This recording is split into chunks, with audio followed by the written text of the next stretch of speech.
Hello, welcome to RevelatorAlf from RevelatorAlf.com, a channel about motorcycle exploring, biking issues and lifestyle. So I'm in deepest, darkest Berkshire in the UK. Well, it's not dark really, but it's a little bit overcast. And I've got a couple of trails over here I've just found.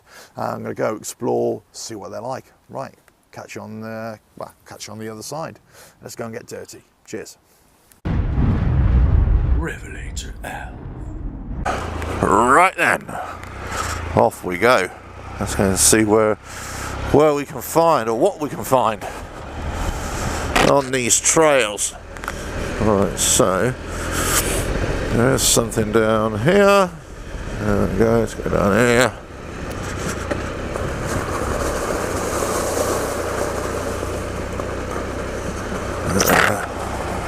That's a nice place, isn't it?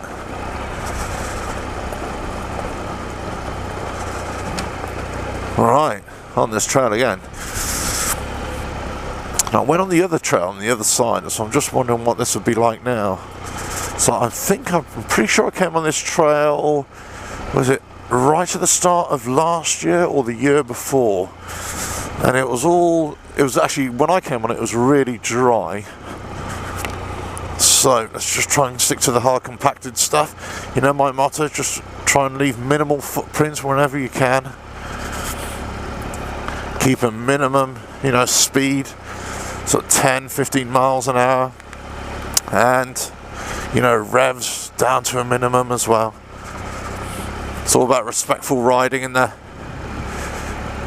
countryside. It's also just about trail riding, just going out there and just experiencing it and just enjoying it, Oh, this is a nice little archway made up. Let's duck down, make sure I don't get caught up there. You can see, bike riders, I've already had this similar idea as myself, just stick to the, hard compacted stuff wherever you can, Yeah, you see it's pretty cut up here with the horses. Anyway.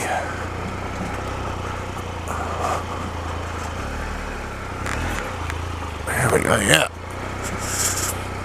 So I'm trying to minimize where I am, where I'm going all the time, really. That's the problem. You come out into the winter months. This is what I would say, if we're going to allow access onto bridleways, then the best thing to do is just to restrict it to the summer months, May to September. Then that'll give us the best opportunity to just go on dry trails and not cut everything up, you see.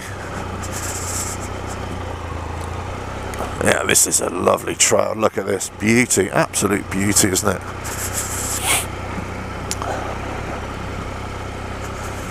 This is a nice one. Yeah, I know in places it is a little bit slippery and slimy, but actually it's really good. Look, and you don't have to apply a load of power. I'm not even off-road mode here, I'm on the Triumph Explorer, yeah, but I'm not, I'm not in off-road mode. I'm not hooning about, I'm just letting the bike just wander around. Letting the bike just pull me through. And this is why, I don't buy into the notion that you've got to have, big power, big engines, just to go trail riding. Now, if you're getting into technical, serious stuff and you need to use power, yeah, okay, fine. But if it's just trail riding, which I'm talking about here, going out exploring, no, you don't need it. You don't need the power at all,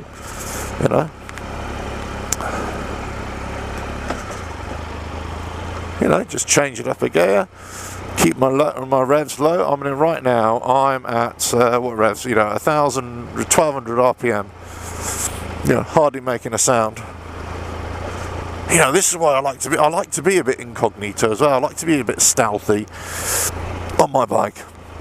I used to be into the whole, really loud pipes type thing when I was on the road.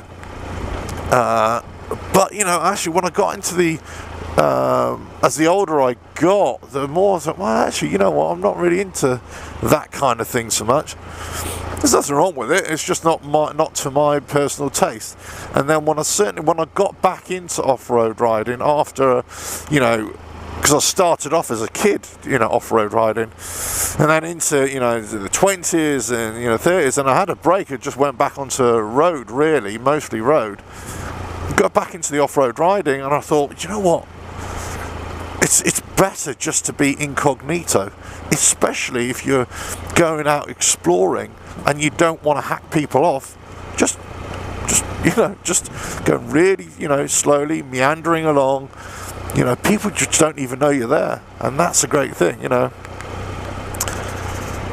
I don't know if this is the best example to give, but hello.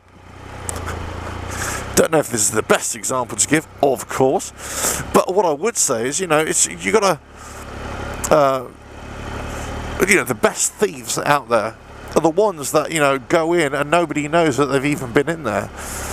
So, you know, I'm not saying I want to be like a thief, but what I'm saying is, you know, if people don't even know that you've been there, then that's the best thing, isn't it? You know, you're not leaving a footprint. You're going on the hard compacted stuff as much as you can. You know, just getting out there and just having fun.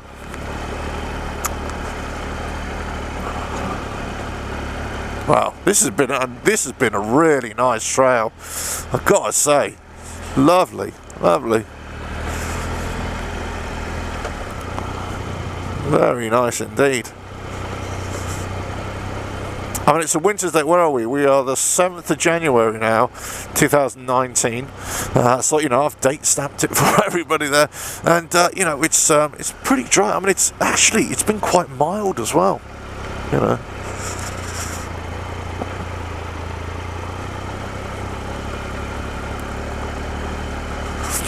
Wow. Okay, this is... Okay, so I've gone back on the other side of that trail. There we go. Gotcha. Right, what I'll do, I'll pull over here.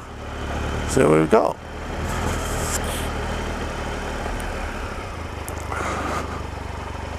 Right. Wow. Trains are us. All is quiet down there. Right.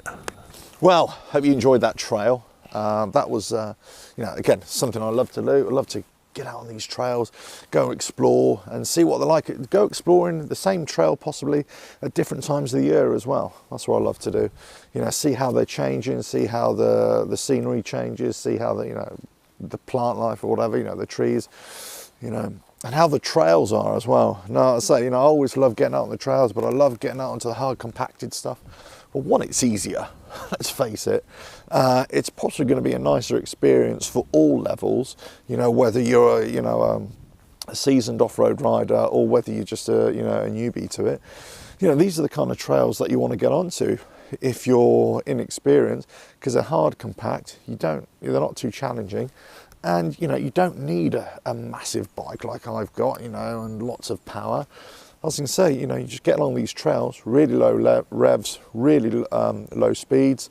That's all you need, you know. And look, you just get out into the countryside, see amazing places. And look, here we go. You can see a train coming by here as well. Let's just check this out. Good little vantage point as well. There you go.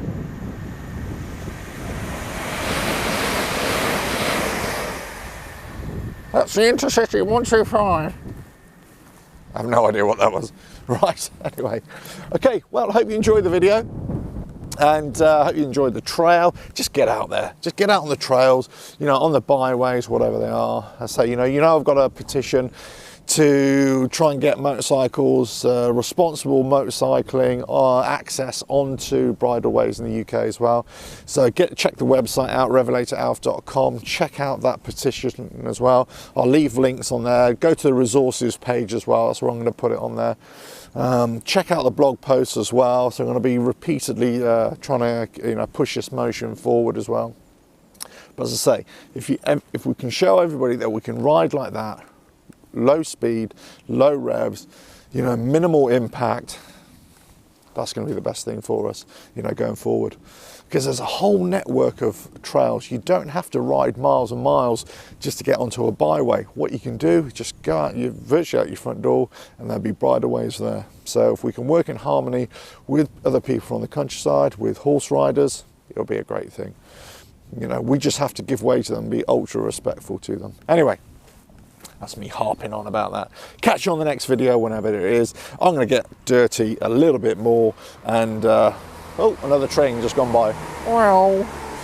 And, well, catch you on the next video. Please subscribe, hit the notifications bell, leave loads of comments as well. And thumbs up, and no thumbs down, please. But loads of thumbs up. Right, catch you then. Cheers now.